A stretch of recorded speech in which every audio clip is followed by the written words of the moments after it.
So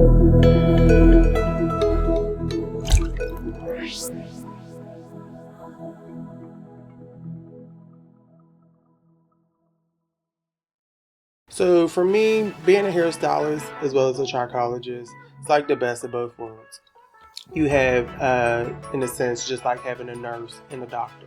You know, the nurse is at the bedside, just like the hairstylist. I feel like I'm at the bedside. I'm behind the chair. I get a chance to see firsthand, what exactly I'm looking over and now analyzing in that scalp.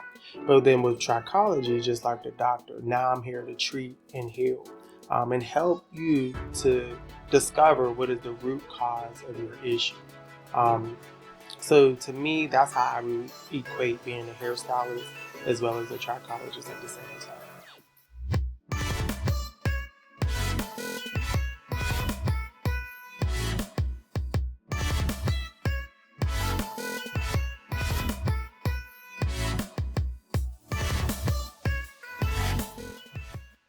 So let's get into some of the clients' questions, which, as I reviewed them, they were interesting. And the reason why I say they were interesting is because, as we've talked before, hair and scalp, it's something that we don't really think about when it comes to health. Mm-hmm. And now, just from knowing you, anything that's dealing with hair and scalp, I think, I don't know if Tim would agree with that as a trichologist. Because I saw somebody online the other day, they were giving some advice about a tool, the best tool to grease your scalp or oil your scalp. And I remember our whole conversation about if your scalp should really be greased or oiled. So, and what's funny is we covered that question yesterday. Oh, very good. Okay. So It's funny that you bring that up. No prompting, right? I'm glad, because that is exactly what trichology means to me.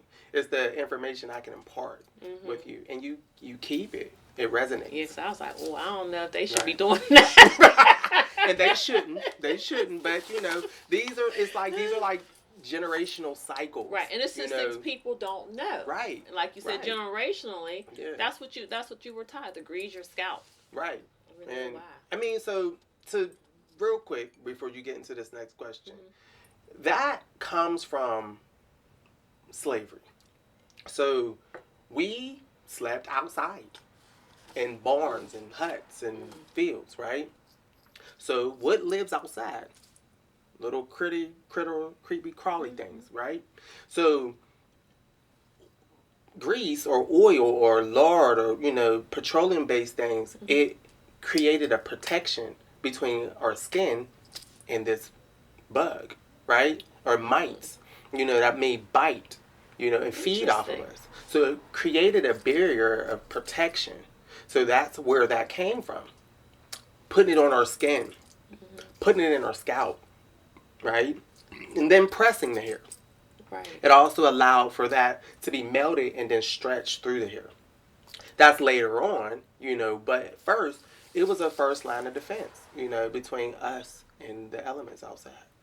Interesting. Right. I never knew that. Yeah, it was very genius, I would say. But that was passed down, and then it became a vehicle for other treatments, like sulfur. We have that sulfur, right? What is that? But that is a let's call it like a disinfectant or a neutralizer. It kills bacteria and funguses and mites.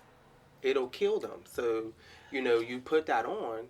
Anything eats that, it's something it can't digest it, it's going to die. That explains that. See how much information, that things that we don't know. Always learn something new every day. Good. Well, let's just switch up the categories per se, or the topic. Here's a good one. What are the dangers of relaxers? That's going to be good.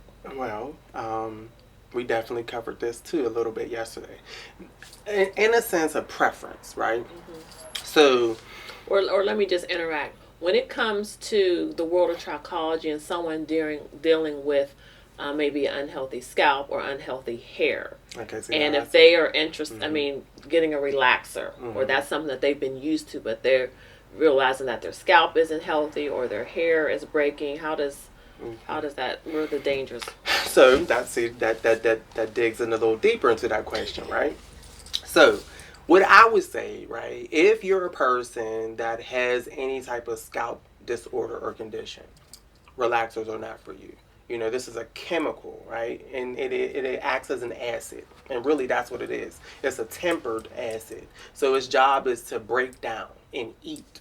And it's progressive. So, the longer it's left there, the more it's eating. So that's where you get those chemical burns, right? Or those like contact dermatitis issues. But if you already have a contact dermatitis issue, or excuse me, a dermatitis issue in general, that would never be anything that I would ever suggest for you, because it's going to have a severe interaction, which is going to result in a burn, you know, or some type of medical condition now. So, not good for you. Yesterday we talked about lifestyle. So, I'm not completely against relaxers, right?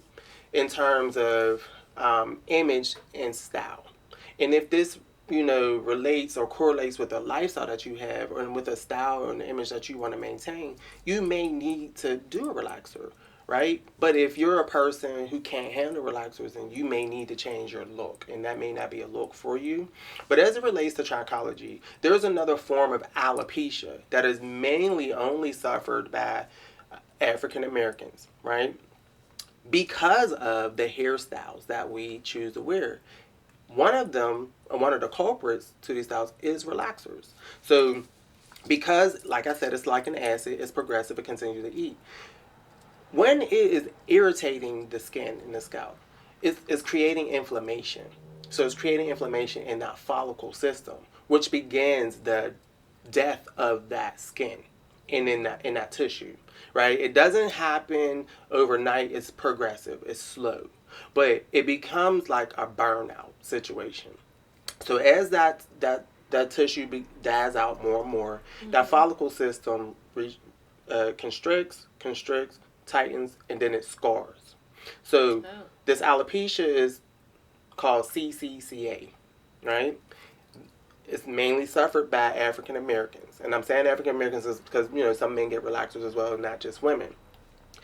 That results into a scarring alopecia.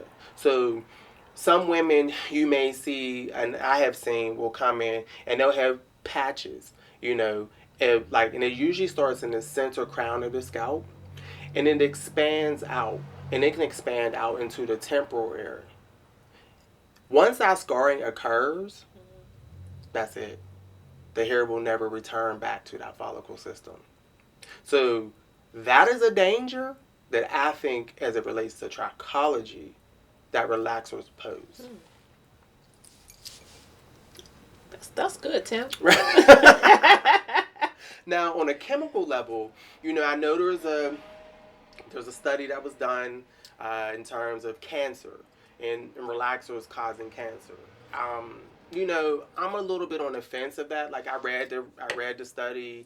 You know, I read through, you know, just the different cases that they had in the study, and for me, I just found it very difficult to really pinpoint relaxer, because a lot of these chemicals are in other, you know, solutions in our life, and we're not saying that these people are having cancer or developing cancer because they're using these solutions.